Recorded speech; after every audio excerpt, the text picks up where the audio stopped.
Hello বন্ধুরা, কেমন আছো তোমরা? এখন রাত 9:30 বাজে। তো আজকে কি খেয়েছি বলো তো? আজকে খেয়েছি বেগুন ভাজা, আর ছোলার ডাল, আর হচ্ছে একটা ধনে পাতা দিয়ে একটা চাটনি রূপসার পাপা করেছিল। তো চলো, বেগুন ভাজাটা করছিলাম যখন, তখনকার আমি ভিডিও করে রেখেছি, আমি দেখিয়ে নিয়ে আসি তোমাদের, তারপরে আসছি। দেখো বন্ধুরা, আমি গোল গোল করে বেগুন ভাজা করে নিচ্ছি। তো বেগুনটা এনেছিল, খুবই নরম ছিল, কিন্তু একটু তো পোকা থাকবেই বেগুনে, তাই জন্য দেখো এক ধার কেটে ফেলে দিয়েছি। তো বেগুন ভাজা আমি খাবো না, আমার বেগুন খেলে অ্যালার্জি হয়, তো ওরা সবাই খাবে। তো আমি ওই যে চাটনি করেছে, সেই ধনেপাতার একটা চাটনি সব কিছু দিয়ে, ওই দিয়ে আর ডাল দিয়ে আমি খেয়ে নেব। তো দেখো, আমি খুব কম তেলেই ভাজি বেগুন, তাই জন্য তেল দেখতে পাচ্ছ না, হালকা হালকা তেলেই ভাজি। তা এই দুটো বেগুন, বড় বড় বেগুন ছিল, এটা কেটে ভেজে নিলাম। আর তো ডাল, দই প্রেশার কুকারে ডাল আছে। তো চলো পরে আসছি বন্ধুরা। বন্ধুরা, হঠাৎই কানে ব্যথা শুরু হয়ে গেল, তো তাই জন্য আমি মাফলারটা জড়িয়ে নিলাম।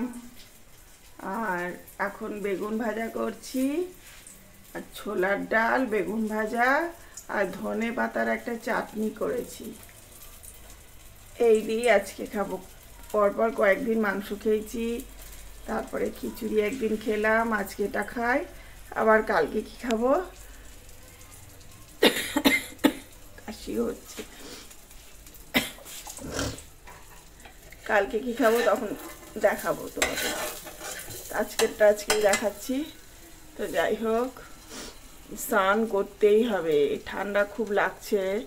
স্নান একটু পরে করব, একটু কাজ করে শরীরটা ঠিক করে নিই, তারপরে স্নান করব।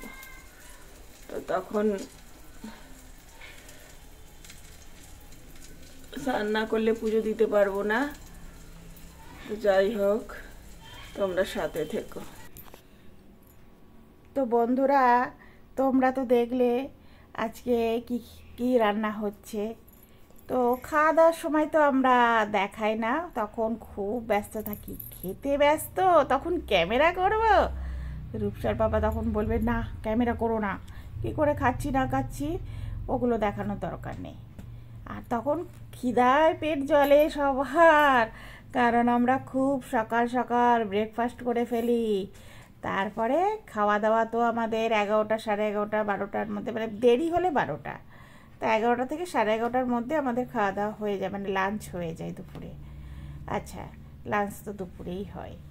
তো তারপরে আমরা তারপরে আমরা যে যার কাজ করি। ওর পাপা শুয়ে থাকে, রূপসা শুলে শোয়, নালে পড়লে পড়ে, যাই হোক যা হোক কিছু করি। আর বিকেলবেলা 4টের সময় চা। তো 4টের সময় চা আজকে তোমাদের শেয়ার করতে পারলাম না, তখন মোবাইলটা চার্জে বসেছিলাম। কিন্তু চা খাওয়ার পরে তখন কিন্তু রূপসার পাপার আমি কথা বলছিলাম, সেই ভিডিওটা আছে, ওইটা দেখিয়ে নিয়ে আসি চলো। দেখো বন্ধুরা, রূপসার পাপা ওইদিকে মোবাইল দেখছে, আমাদের চা খাওয়া হয়ে গেছে। তো যাই হোক বন্ধুরা, এখন তো খুব ঠান্ডা পড়েছে, তাও কিন্তু ঠান্ডার মধ্যেও আমাকে স্নান করতে হচ্ছে। ওরে বাপরে বাপরে! তবে স্নান করার আগে কি করি জানো তো, আমি অনেক কাজ করে নিই, তাতে শরীরটা একটু গরম গরম হয়, স্নান করতে তখন খুব মজা লাগে। কিন্তু স্নান এমনি যদি তোমরা ক্যাথার মধ্যে, মানে ক্যাথা বলছি সরি, তোমরা যদি কম্বলের মধ্যে শুয়ে থাকো, চাদর মুড়ি দিয়ে থাকো, তখন তোমরা স্নান করতে যেতে পারবে না।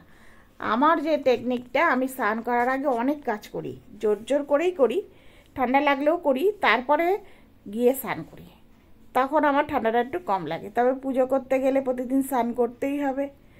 তো সকালবেলার দিকে আমার একটু শরীরটা খুবই খারাপ করছে, কারণ এত হাওয়া দিচ্ছে না।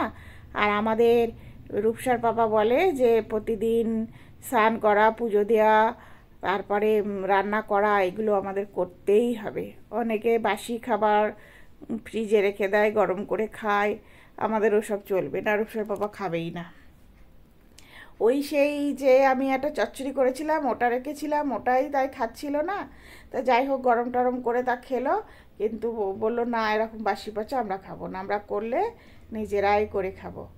তো যাই হোক বন্ধুরা, আজকে তারপরে সন্ধ্যাবেলা চাটা খেয়ে রূপসা পড়তে বসে গেল। রূপসা পড়া হয়ে যাওয়ার পর আমরা ডিনার করলাম, করে টোরে তারপরে আবার রূপসা একটু পড়লো। এখন তো টিভি দেখছি। তো যাই হোক রূপসার এখন স্কুল ছুটি আছে, বাংলা মিডিয়ামে কিন্তু ছুটি নেই, আমি দেখছি সবাই স্কুলে যাচ্ছে, একমাত্র রূপসাদের স্কুলই ছুটি, স্কুল খুলেই পরীক্ষা।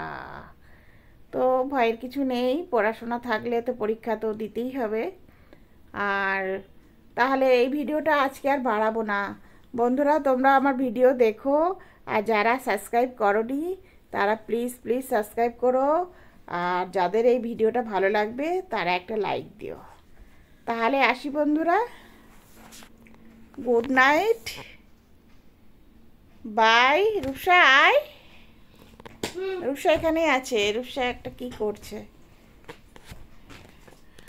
Bye. Good night.